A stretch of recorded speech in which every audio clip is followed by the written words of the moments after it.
se regrouper en plusieurs points. Nous pouvons parler du PSE vert. La majeure partie des honorables députés sont revenus sur cette question. Nous parlerons également de la lutte contre le trafic illicite et les coupes abusives de bois, principalement dans les régions sud. Mais il faut noter que ce phénomène est en train de se déplacer dans les régions de Matam et dans la région de Louga. Je vais revenir là-dessus. Nous parlerons également des effets du changement climatique.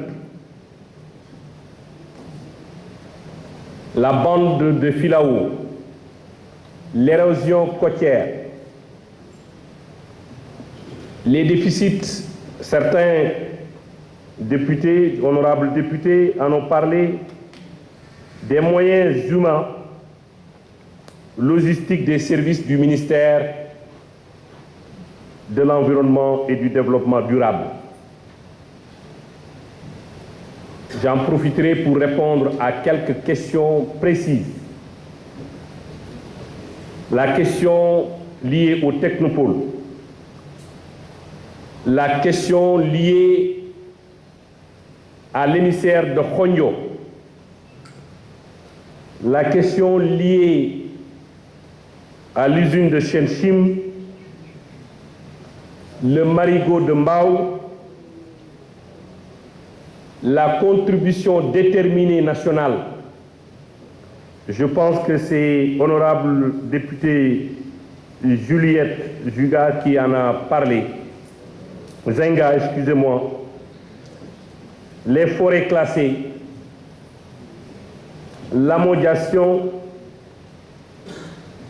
l'interdiction d'accès au niveau de Anne, du parc géologique de Anne, entre autres questions.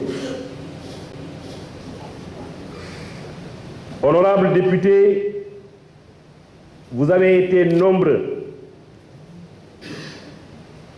à parler de l'ambitieux programme de son Excellence le Président de la République, qui est le PSE de manière globale, qui est le référentiel de politique publique,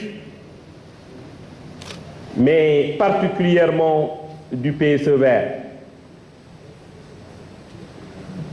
Je le disais tantôt que son Excellence le Président de la République, parmi les 5 initiatives, l'initiative numéro 4 concerne le PSE vert. C'est ce qui explique bien entendu la création de l'Agence sénégalaise de la reforestation et de la Grande Muraille verte. Cette agence a une ambition de reverdir notre pays. Cette agence a une ambition de transformer nos villes en villes vertes. Cette agence a l'ambition de transformer nos villages en villages verts.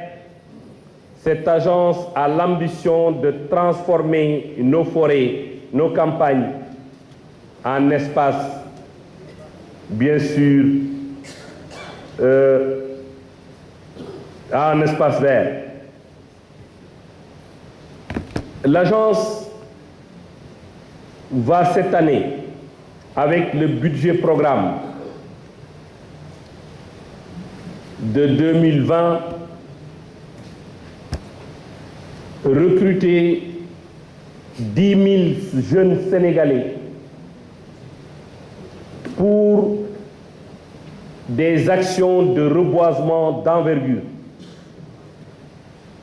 Je dirais, d'ailleurs, son Excellence le Président de la République, il y a quelques semaines de cela, a réuni l'ensemble des élus pour partager et échanger avec l'ensemble des maire du Sénégal, sur ces questions liées au PSE vert de manière particulière.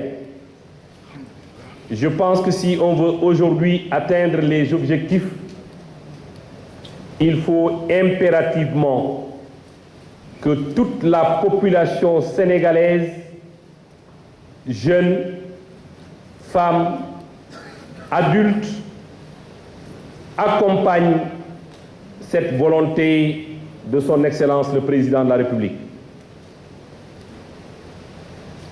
En quoi faisant?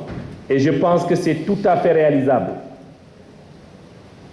Cette année, l'Éthiopie, en 24 heures, a pu réaliser 335 millions, a pu planter 335 millions d'arbres en 24 heures.